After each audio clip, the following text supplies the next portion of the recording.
Hello, hello, and welcome to Talking to Food Safety Professionals. My name is Dr. Jennylynd James, and with me today is Dr. Tayo Irawo. Hello, Dr. Arawo. How are you today? Yeah, I'm very well, thank you. Thanks for having me. And our topic today is on the subject of your research. You Hmm. did a lot of work looking at product safety culture in retail establishments, in particular food service. So I'd really like to know how you got started on this topic, why you selected this topic for your research. Okay, so probably to give some context. So probably about sort of 15 or however many years ago, the concept of food safety culture, product safety culture, as a risk to be considered in food was proposed by Chris Griffith, actually. And his definition of this is that it's the prevailing, relatively constant, shared attitudes, values, and beliefs that contribute to the hygiene behavior within a particular food handling environment. Yes. Now, when the research into this area kind of kicked off, there were a lot of published sort of research in food manufacturing and processing, Yes. but there was not many in the food service area. And then in the UK, there was no published research at all in this area in Okay. food service.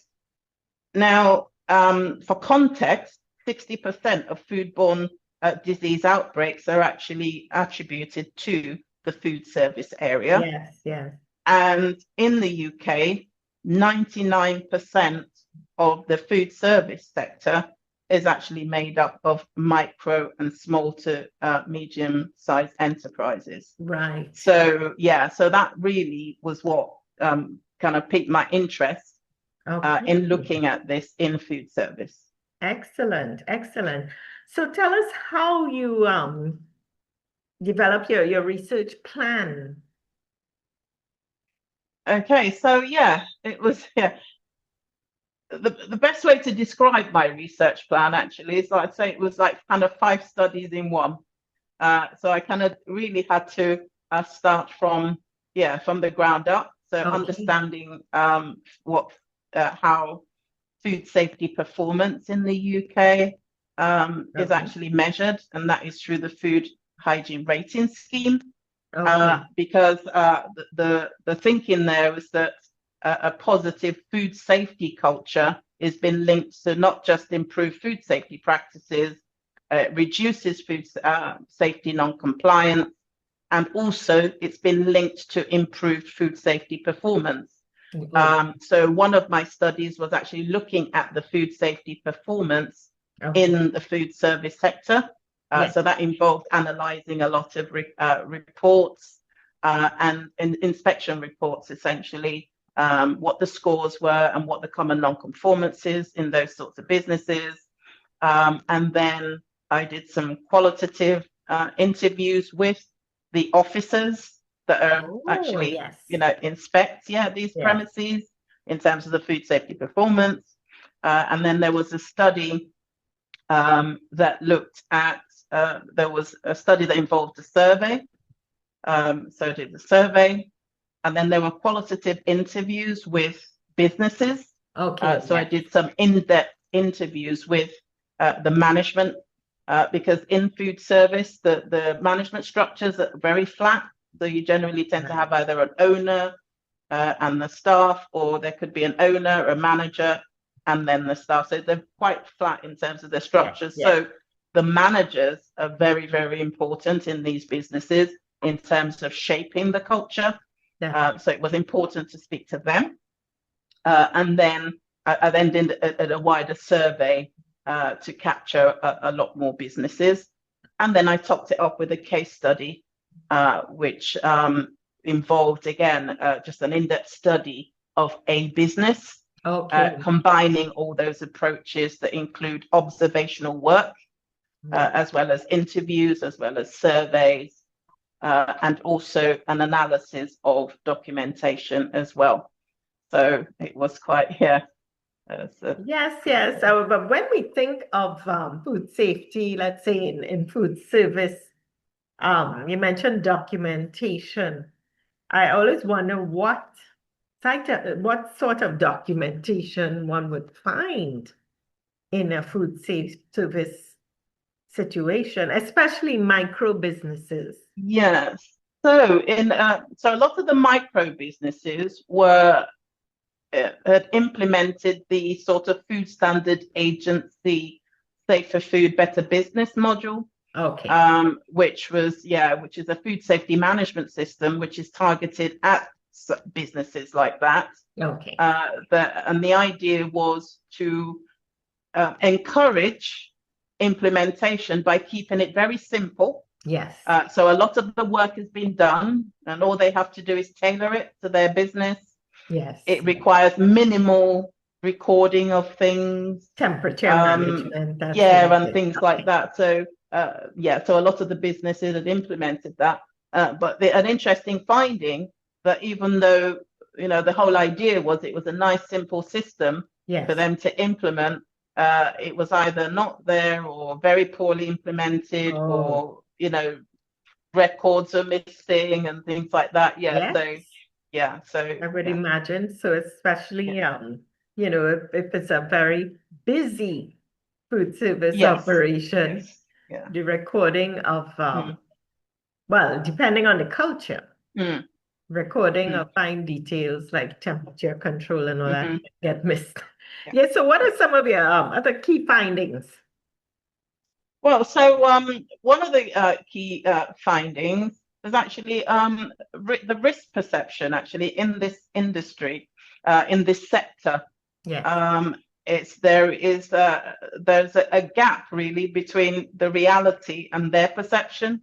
And generally there's a trend towards a very low risk perception of their business, of their business. And that was a really key finding, and that might explain some of the issues there, because the way that they risk assessed and the way they considered risk is not how you and I.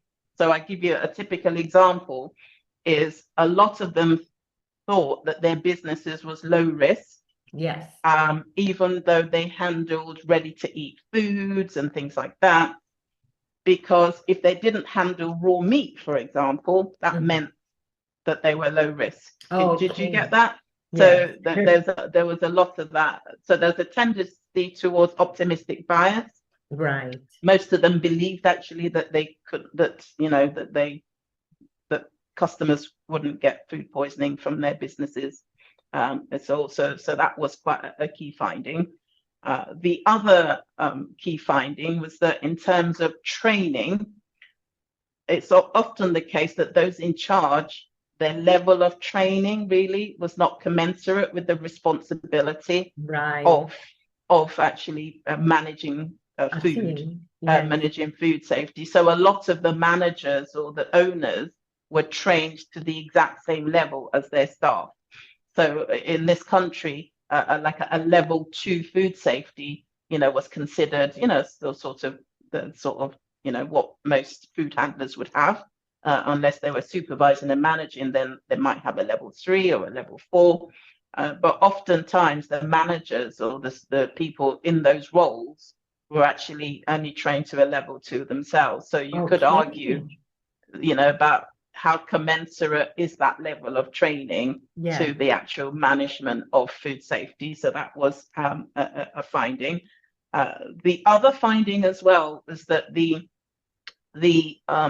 ethnic culture background, and that also played quite a significant input into sort of food safety practices. So some things went along cultural lines. So there were practices that perhaps are culturally acceptable. however, not from a food safety point of view, Yes. not congruent Not with that. acceptable. Yeah. But yeah, so that was some of the things. And if I could just finish on this, what also was very apparent was just how much management commitment played such a vital part in ensuring good practices. Yes.